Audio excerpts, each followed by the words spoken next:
Bom, pessoal, dando continuidade às nossas aulas, aula 13, a partir de agora, ainda falando sobre direito constitucional, nós vamos falar sobre a divisão dos poderes, tá? E o controle desses poderes através de uma coisa chamada freios e contrapesos, né? Então, antes de iniciar a nossa fala sobre a divisão desses poderes, é interessante a gente observar o conceito de poder. O que é o poder, né? Então, para a gente começar a falar sobre isso, eu venho trazendo o tema poder e sociedade. Então, lá do latim, a gente traz a palavra poder, que significa potência, capacidade de fazer algo, de empreender algo. Com a evolução, esse conceito ele foi atribuído à capacidade de impor algo, né? Principalmente na sociedade moderna, de mandar e de submeter os outros à própria vontade. Então, se a gente for analisar, se a gente for perceber, existem diversos tipos de poderes, como, por exemplo, o poder familiar. Dependendo da sociedade, esse poder familiar ele muda, né? Então, nas sociedades patriarcais, nas sociedades, por exemplo, mais machistas, a gente sente isso com muito mais força. Não precisa ser necessariamente em países diferentes, por exemplo, em regiões. Aqui no Brasil, nós temos é, várias, vários estados, várias regiões, onde o poder patriarcal é muito mais forte do que em outras regiões. Então, aquele poder de impor o pai que trabalha, o pai que é provedor, o pai, especialmente ainda é muito forte na nossa sociedade. Poder militar, e a gente já viu na história como o poder militar ele impõe, né, a submete à vontade.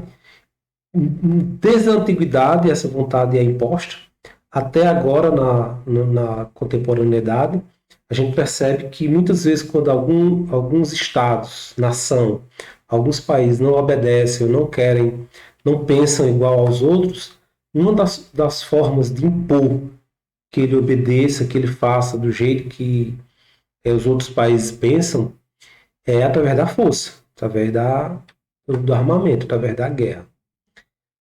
Poder econômico, a gente pode trazer essa ideia de poder econômico individualmente, né? Quando existe uma relação entre pessoas mais pobres e pessoas mais ricas, né? Sempre há aquele pensamento de que quem é o mais rico vale mais, ou porque tem mais posses, tem mais possibilidades, tem mais direitos, né? Então isso está muito incrustado na nossa cultura. Não só na nossa cultura, na cultura ocidental como um todo. É interessante observar que esse poder econômico não reflete apenas em relação aos indivíduos, mas em relação às empresas, em relação aos estados, né? Então a gente tem, por exemplo, alguns países como os países mais ricos impondo sua forma de comprar, de vender, de se relacionar nas questões econômicas através do poderio econômico, né? Bom, mas o que traz mais fascínio em relação ao poder é na questão política. Então, quando você trata da questão política, no cenário político, aí você percebe o quanto as pessoas elas ficam preocupadas em ter esse poder político, poder de, por exemplo, determinar a vida de outras pessoas, como no município, um prefeito, como, por exemplo, um governador, como, por exemplo, um presidente, como, por exemplo, um deputado federal. Então, essa forma de poder, ela atrai, ela fascina, né? Ela instiga o nosso pensamento sobre o quão é difícil as relações sociais. Então, se você for analisar que a política é uma forma de convivência, é uma forma de estabelecer o entendimento entre as pessoas, a relação ou a ponte que faz esse intercâmbio é a política. Então, pode ser que para alguns seja fascinante porque tem poder, sei lá, de decisão, mas para outros ou para a maioria, a política ela tem essa capacidade de escutar o contraditório, né, de escutar as partes que não se entendem e chegar num acordo. A ideia de política deveria pelo menos ser essa. Bom, trazendo para as concepções, ou seja, a gente vai perceber que o nosso pensamento, a nossa ideia de poder, como a gente pensa, ele passa necessariamente por pensadores, por filósofos, sociólogos, por pessoas que pensaram sobre e escreveram sobre a sociedade.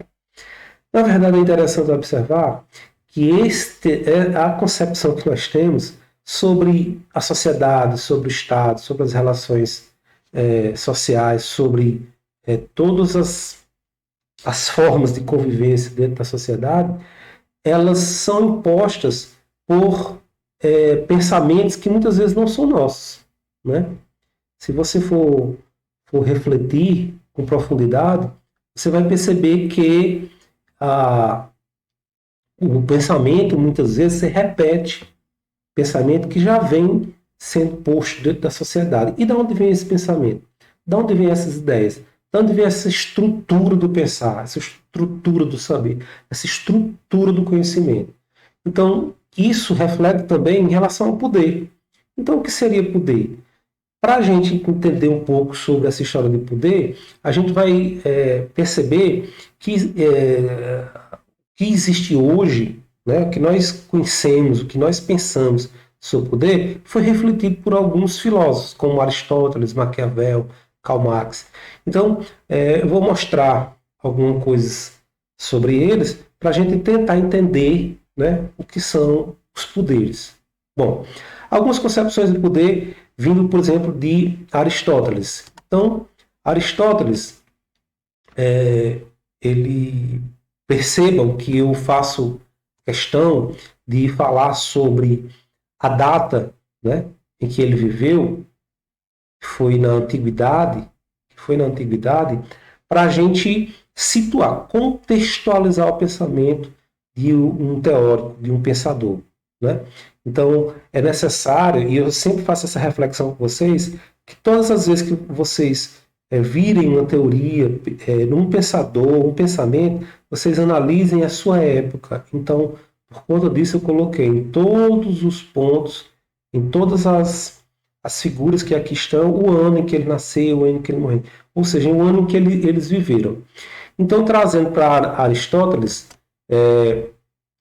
em A Política, o filósofo grego, né, traz a preocupação dele, principalmente no livro dele, A Política, ele traz as questões, né, do governo, da convivência humana sobre o governo. Então, ele traz algumas indagações, como quais formas de governo são as melhores? Por que ocorrem as revoluções? O que fazer para evitar essas revoluções? Que papel deve exercer a educação, por exemplo, na melhoria dos cidadãos? Quais as características físicas e sociais de uma sociedade ideal? Vejam bem, então a ideia de Platão sobre cidadania, sobre Estado, ele era bem diferente da gente, né? Basta lembrar de que, mesmo assim, ele falando de cidadão, nem todo mundo era cidadão nessa época. Existiam os servos, existiam os escravos, e eles acreditavam que eram necessários os escravos. Alguns poucos eram os cidadãos, tá? E que podiam falar, reclamar e ir para as assembleias. Mas em relação ao poder, propriamente dito, como ele é preocupado com a questão do Estado, ele diz que o poder não é somente o ato de dominação pela força, né? Mas um atributo que o ser humano leva consigo, que o ser humano leva consigo como elemento-chave para o entendimento das relações sociais. Olha só, então a ideia dele é de que esse ato de dominação faz parte do ser humano, né? Ele leva consigo para as relações. Outro que fala sobre poder é Nicolau Maquiavel. Nicolau Maquiavel, veja bem o período em que ele viveu, 1464 a 1527, ele era um filósofo, um historiador e um poeta italiano. tá? Para quem não conhece, Nicolau Maquiavel, ele viveu em outro período. Então, ele queria romper com as amarras da antiguidade, né? Das formas de poder da antiguidade.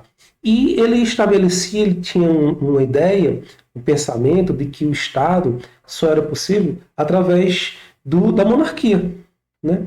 Então, o seu principal livro é um livro chamado O Príncipe, né? O Príncipe, onde estão lá todo o pensamento, por exemplo, do Renascimento, né? Com estados imaginários, né?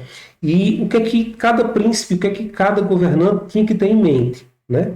Então, seria a partir dessa observação da política, da monarquia, né, do período medieval, já no período medieval, como fazer a comparação, né, entre estados. Por exemplo, o estado da monarquia com o estado, por exemplo, do período da antiguidade. Tá? Então, para algumas pessoas, em O Príncipe, Maquiavel, ele fala dos preceitos e regras para os governantes, mas para outros estudiosos, ele tenta mostrar como o povo pode se livrar da força, né, da monarquia. Isso são questões teóricas e discussões doutrinárias. Muito bem. Mais próximo da gente, a gente vai falar um pouco sobre, por exemplo, Nietzsche, né, e Karl Marx. Com Nietzsche, ele diz que o poder é uma força natural que impulsiona a vida. Olha só como é interessante isso. Em Nietzsche, ele viveu já o final do século XIX, né? 1844 a 1900. Ele era alemão, ele era um filósofo, né? E a sua filosofia ela estava centrada muito mais do que na questão política. Não era só uma questão política, era uma questão muito maior. Ele estava preocupado, a sua filosofia era baseada na afirmação da vida, né? Então, que envolvesse questionamento de qualquer doutrina, né? Que pudesse trazer uma expansão de energias. Olha só como é interessante isso, né? Então, vontade de poder e de potência é um conceito de Nietzsche, né? Ele diz que a vontade de poder é a principal força motriz dos seres humanos. Então, essa vontade de poder é a força de realização, de ambição, esforço para alcançar a posição mais alta possível na vida. Então, são conceitos e manifestações dessa vontade, né? Então, Nietzsche ele traz um pensamento muito maior em relação à força. Karl Marx, né? Ele viveu também, veja o período de Karl Marx, alemão, filósofo, sociólogo, economista, historiador, né?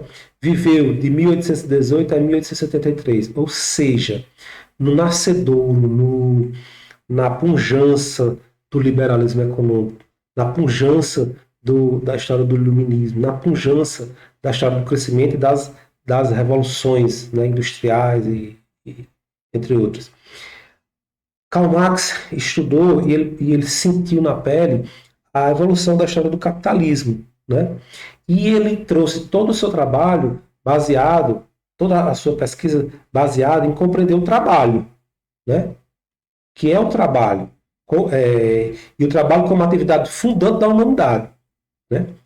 Então, é a atividade humana que se desenvolve socialmente, sendo o homem um ser social. Então, se o trabalho é uma atividade que se desenvolve socialmente e o homem é um ser social, né? Então a gente tem que estudar como é que se dá essas relações de trabalho. Então, a principal preocupação de Karl Marx seria, então, entender essas relações de produção e as suas relações sociais dentro da estrutura social, né? Ele compreendia as estruturas sociais divididas em classes, né? Então, classes sociais. Então, Karl Marx diz que o poder é um jogo de dominação política.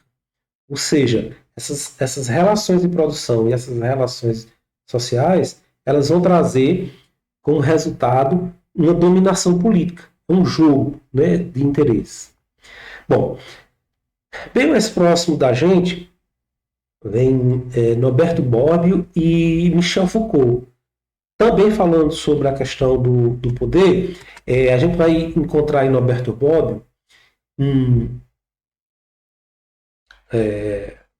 italiano, ele filósofo e historiador, muito lido, né? Principalmente suas questões são voltadas para a teoria política e direito, né? Principalmente a questão dos direitos humanos e direitos sociais, sobre educação, saúde e trabalho. Então, alguns temas que Norberto Bobbio fala democracia representativa, as dimensões do poder, a esquerda e direita, o futuro do socialismo, a relação entre ética e política. Então, o Norberto Bobbio ainda é muito lido, né, por conta da questão das ciências políticas, da questão do direito e do Estado, é muito lido principalmente por conta de suas obras, elas trazerem uma espécie de cartilha, uma espécie de dicionário. Tem um livro dele, uma das obras mais importantes, é chamado Dicionário de Política, né? Porque ele e outros colegas como Matucci, Pasquino, eles se juntaram para fazer esse dicionário de política, já que ele acreditava que a linguagem, a forma de você falar sobre política, ela tem uma conotação ideológica, tá? Então ele tentava trazer alguns conceitos sem ser eivado de questões ideológicas. Essa era uma preocupação dele, né? Então, quando você diz alguma coisa, ou fala alguma coisa, através de uma orientação política ou de uma forte ideologia política, isso traz aprovação ou desaprovação, traz consenso ou dissenso, né? Então, dependendo do seu pensamento ideológico, uma palavra, uma linguagem, uma forma de dizer, tem interpretações diferentes. Então, o Norberto Bobbio ele se preocupava muito com isso. É muito lido, é um dos juristas mais lidos, inclusive aqui no Brasil. Por outro lado, né, Michel Foucault é também filósofo, né, historiador e sociólogo. Ele escreveu muito sobre as questões da sociedade. E a época dele é a época 1926 a 1974. Então, é uma época onde já se falava, né? Já ele pegou as guerras ainda, né? Mas já se falava do período pós-guerra na questão da globalização, por exemplo, do início da globalização. E ele se preocupou muito com as questões sociais. Então ele tinha como preocupação a relação entre poder e conhecimento, né? E como isso eram usados para um controle da sociedade, né? Ele faz muitas críticas às instituições sociais, principalmente as do Ocidente, né, em que ele vivia, e ele escreveu muito, estudou sobre psiquiatria, medicina, prisão, tá? Sexualidade, poder, conhecimento, principalmente na questão do pensamento ocidental. Então, em relação ao poder, os dois, tanto Norberto Bobbio como Michel Foucault, eles têm algo em comum. Se isso é possível, né? Se é possível fazer uma relação entre eles, já que um se preocupava mais com as questões políticas e outro se preocupava mais com as questões da própria do conhecimento, né, e do controle social, mas existia entre eles uma preocupação da relação que se dá, né, atualmente entre as pessoas e as instituições.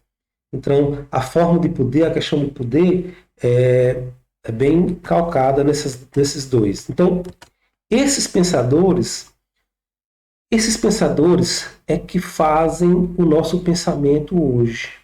Então, como eu penso sobre o poder, tem influência, vai ter influência, mesmo a gente querendo ou não, desses pensadores, tá?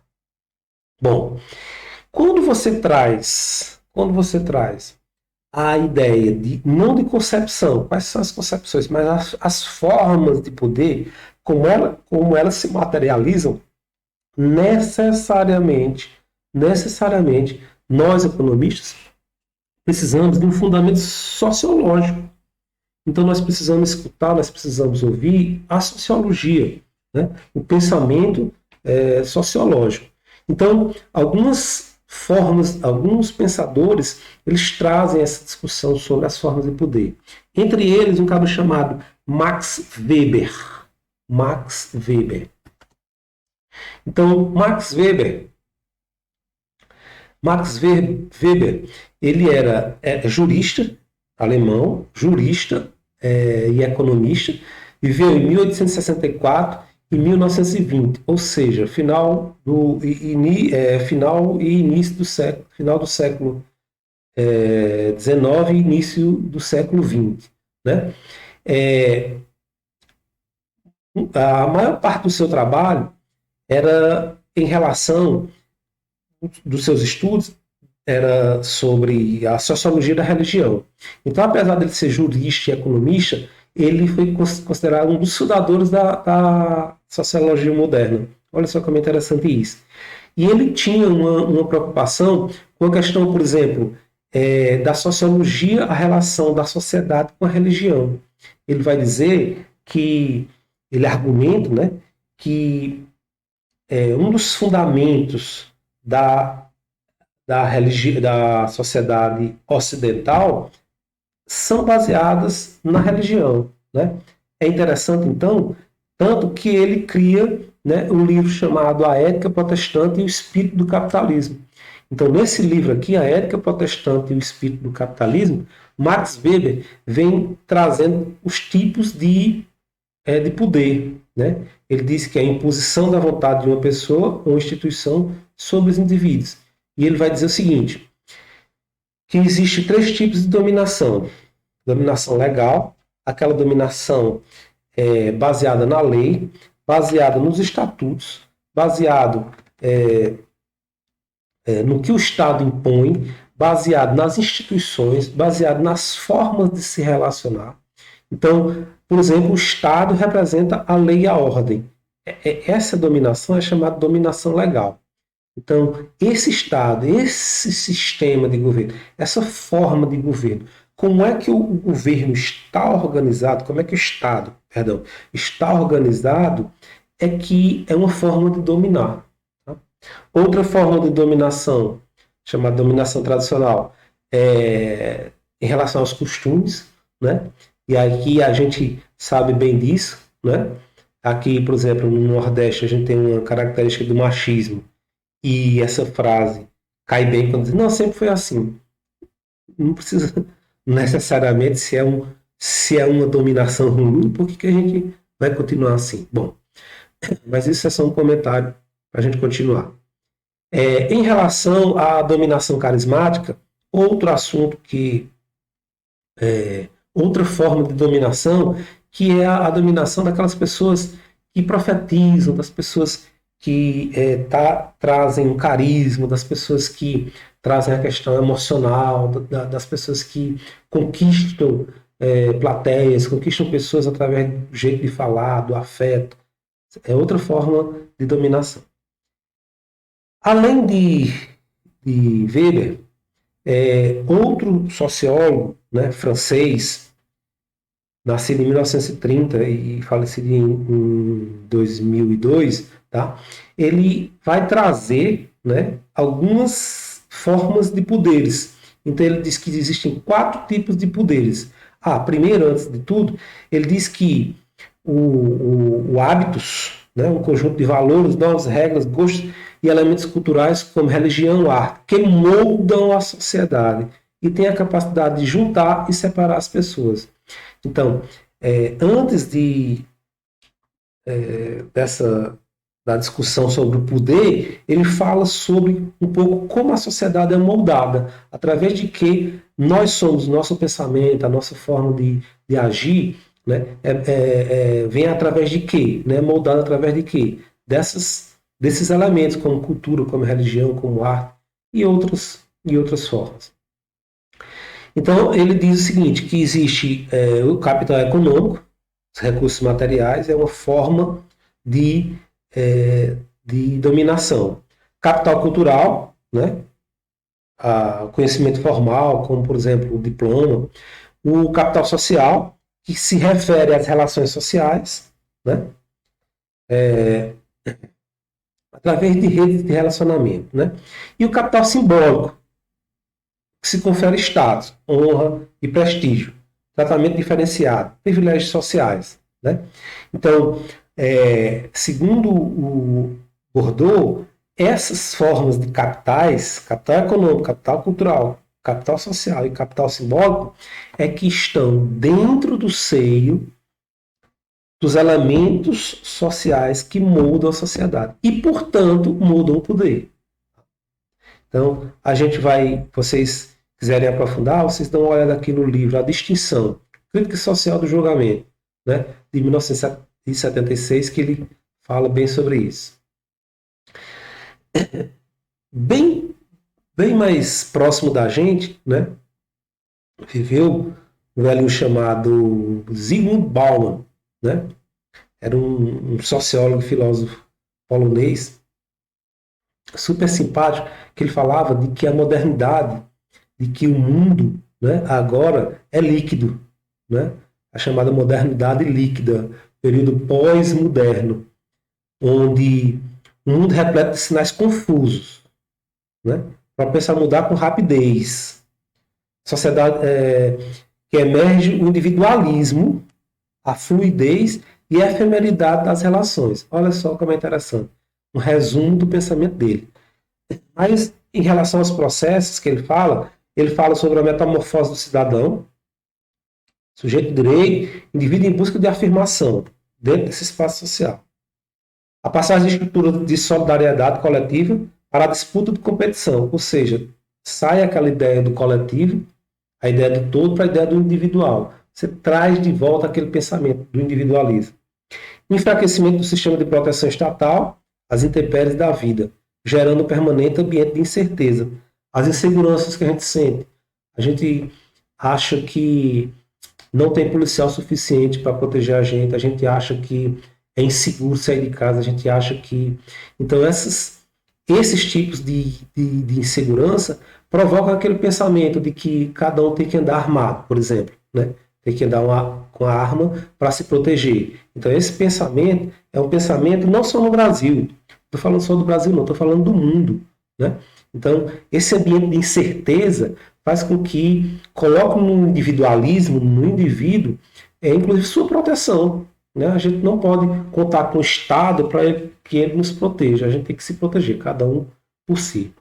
A colocação da responsabilidade por eventuais fracassos no plano individual e o fim da perspectiva do planejamento a longo prazo, ou seja, o divórcio e maneira a partição total entre poder e política. Né? Então, esses pensadores, pessoal, esses pensadores são que ajudam a gente a entender um pouco o poder.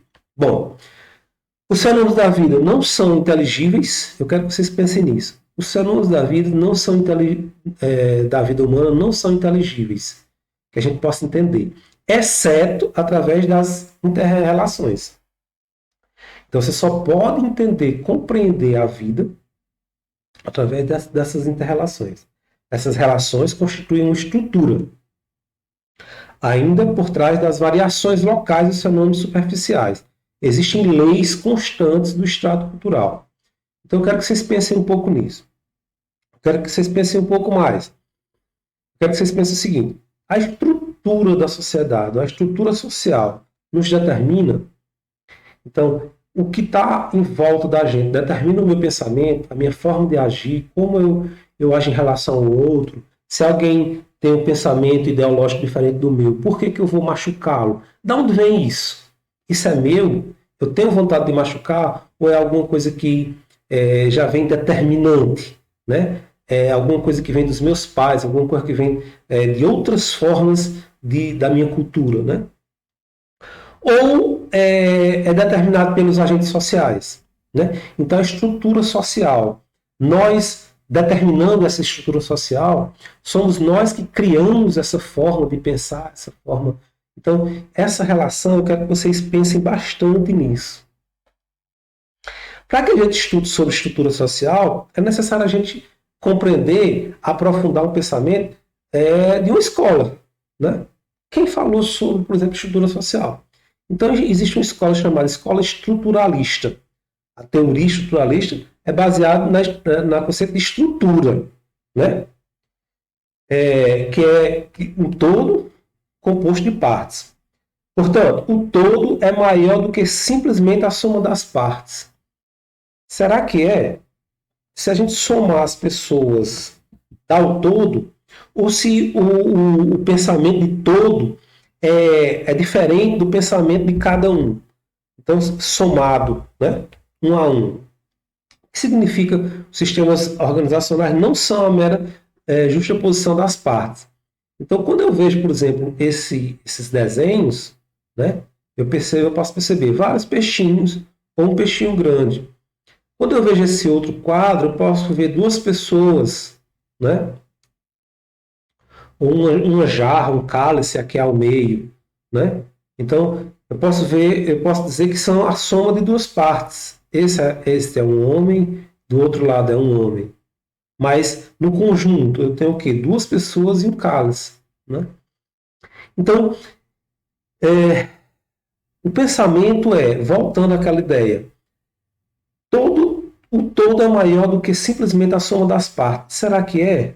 Imagine isso dentro da sociedade. Imagine essa dúvida, você pensando sobre a sociedade. E a economia? Né? Como é que dá essas relações econômicas? Que tem um veio, por exemplo, ideológico, mais voltado para um lado, mais voltado para o outro. Como é que são as relações políticas? Como é que a gente se relaciona politicamente? Então, isso tudo, esse pensamento individualista, se a gente fortalecer o pensamento individual, isso vai dar um todo, ou se a gente pensar mais coletivamente, pensar como o outro pensa, né? Isso vai somar um todo. Então, é esse pensamento que eu quero que vocês tragam para a gente. Bom, então, o estruturalismo é uma corrente de pensamento de ciências humanas que inspirou a linguística. Então, para vocês saberem rapidamente, depois vocês podem ler com mais calma, é um modelo baseado na linguística. Inicialmente, a preocupação era como as pessoas compõem a sociedade através da língua, da forma de falar, do sentido da frase, o que é que elas querem dizer com aquilo. Inicialmente, o pensamento foi esse. Então, começa com um cara chamado Ferdinand Saussure. É muito estudado na literatura, muito estudado nas línguas, muito estudado no curso de pedagogia, muito estudado no curso de letras, por exemplo, né? E tem a ver com a linguagem, né, como um sistema de um elemento da sociedade. Começou aí. Só que um pouco mais para frente, na segunda metade do século XX, foi utilizado na língua, na cultura, na filosofia, na matemática, em todos os outros ramos. Agora, o que é que isso tem a ver com a economia? Né? O que é que essa estrutura social tem a ver com a economia? Tem tudo. Vocês podem perceber, por exemplo, existe uma corrente de pensamento chamada economia estruturalista, né? Que enfatiza a importância de levar em conta as características tipicamente estruturais para fazer uma análise econômica. Então, surgiu a partir de quem? Dos trabalhos de Raul Prebisch e Celso Furtado. Então, por exemplo, uma das frases dele diz que a desigualdade econômica e o desenvolvimento distorcido era uma característica estrutural inerente à troca global do sistema. Então, quando você percebe, através da economia estruturalista, você vai começar a perceber o pensamento, né, e a teoria de alguns economistas. Bom, então, você trazendo essa ideia estruturalista para as ideias econômicas, a ideia de centro-periferia, por exemplo. Porque o estruturalista ele estuda um conjunto organizado de elementos interrelacionados. E não são separados. Então, o Prestes vai dizer, por exemplo, a questão de haver um centro e uma periferia vai depender de você perceber o todo. Né? Assim como, por exemplo, e ele diz, os estruturalistas procuram identificar as estruturas subjacentes à realidade, ou seja, além do que a gente compreende, diretamente observável e ao conhecimento. Né? Então, por exemplo, você vai ver outro argumento de que Prebisch fala sobre isso, de que, por exemplo, a questão da inflação.